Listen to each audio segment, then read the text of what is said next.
আজকে সত্যিই মনে খুবই কষ্টর সাথে এই ভিডিওটা বানাচ্ছি।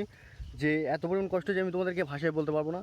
আমাদের বাংলায় যেটা ঘটছে আর ঘটে যাচ্ছে প্রতিনিয়ত, যে যে এই যে বাংলায় যে রেপ হলো, আরজি কলের ঘটনাটা এত পরিমাণ ভয়ানকভাবে ঘটে গেল, কিন্তু বিশ্বাস করো কোনো বিচার নেই। কেন নেই বিচার? এত মানুষকে ধর্ষণ হচ্ছে, দিনের পর দিন ধর্ষণ করছে, কিন্তু বিচার করার কেউ নেই। আমাদের বাংলায় কি ন্যায্য বিচার হবে না? সত্যি বলছি খুবই আফসোসের ব্যাপার। এত জঘন্যভাবে তাকে হত্যা করা হলো, কিন্তু সেই কেসটা এখনও ঝুলছে। আমার কথা হচ্ছে, কেসটা এখনও ঝুলতে যাবে কেন? ওকে তো ধরে সবার সামনে উলঙ্গ করে পুরো একদম ফাঁকা মাঠে টাঙিয়ে দেবো হোক, দিয়ে পুরো ওকে লাইভ কভার করে সবার সামনে ঝুলিয়ে দিয়ে পাথর মেরে মারা হোক। তাহলে দেখবে বেশি না, এক থেকে দুজনকে এবার যদি লাইভ কভারেজ করে মারা হয় না, হতে হচ্ছে এই বাংলায় ধর্ষণকারী মুছে যাবে। একদম প্রপারলি বলছি, ধর্ষণকারী মুছে যাবে। ধর্ষণকারী এই পৃথিবীর জন্ম নেওয়ার আগেই মরে যাবে। কিন্তু এভাবে কি হবে? হবে না। এটা বাংলা। এখানে তুমি যদি কোনো দলের হও, কোনো হও, তা তুমি যদি সেই দলের হয়ে থাকো, তা সেই দল সাপোর্ট করে তোমার কেসটা সামলে দেবে। তুমি রেপ করা যাই করো। এই বাংলায় এতভাবে আন্দোলন হচ্ছে, কিন্তু তারপরেও দেখো রেপ ঘুরে যাচ্ছে। ভাই, কোথায় হলো একটা রেপ? ভাসলিয়া, আর একটা আছে আরজি কল।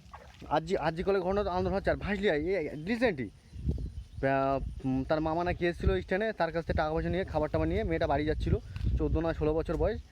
তাকেও অন্ধকারে পেয়ে 4-5 জন মিলে নরপশুর মতন তার ঘাড়ে উড়ে ঝাঁপ মেরে তাকে ধর্ষণ করে বেহুশ করে চলে গেল।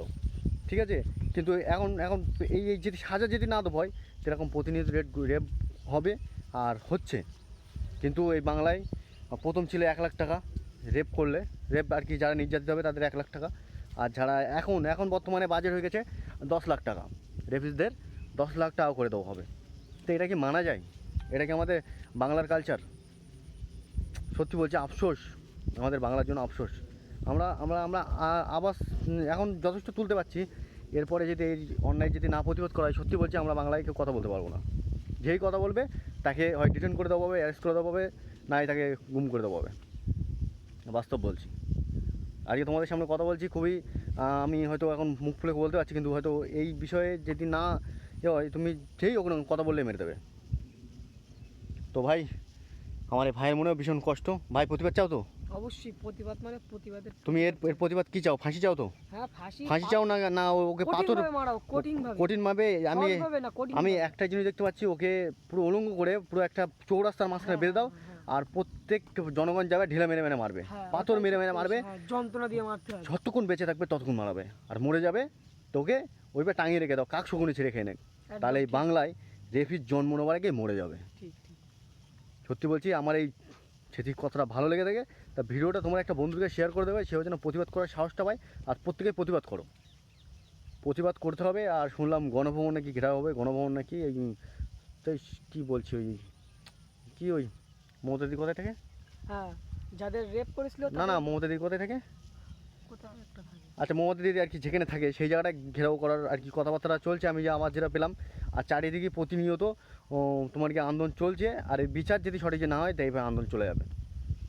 তো নির্যাতিতার আমাদের সরকার বলেছে নির্যাতিতার ফাঁসি চাই। আমাদের মুখ্যমন্ত্রী আর কি মিছিল করে একটা অনুষ্ঠান করতে করতে বলছে নির্যাতিতার ফাঁসি চাই। সত্যি বলছি, কখন কি বলছে মাথায় ঠিক নেই, মাথায় কাজ করছে না যে কোনটা ঠিক কোনটা ভুল। সত্যি বলছি, আফসোস। তো আর বেশি কিছু বললাম না, অনেক বুকে জমে আছে ব্যথা। কি করব, কিছু করার নেই। কেন, কি করবো আমরা, কি করতে পারি? যাদের হাতে ক্ষমতা তুলে গেছি, তারাই 10 লাখ টাকা, 1 লাখ টাকা, 2 লাখ টাকা বেঁধে দিচ্ছে। আপনি অন্যায় করবেন, আপনার কোনো বিচার নেই। আপনি আর কি আপনার উপরে অত্যাচার হবে, আপনার বিচার করার কোনো কেউ থাকবে না। চলো ভাই, ভালো থাকবেন। আর আমার যতটুকু সমর্থ ততটুকুই আমি আন্দোলন করব, থাকবো, পাশে আছি। আর দেখি আগামী দিনে কী পদক্ষেপ নেয় আমাদের সরকার। চলো, ভালো থাকবেন। আর বাংলার মানুষ, তোমরা সচেতন থাকো, না তো তোমাদের অনেকে বলছে যে যে ও সামান্য ছোটোখাটো ব্যাপার। তোমার ঘরে একটা মেয়ে আছে, তোমার ঘরে একটা বোন আছে, সবাই আছে। একটু কথাবার্তা ভেবেচিন্তে বলবেন। চলো, ভালো থাকো।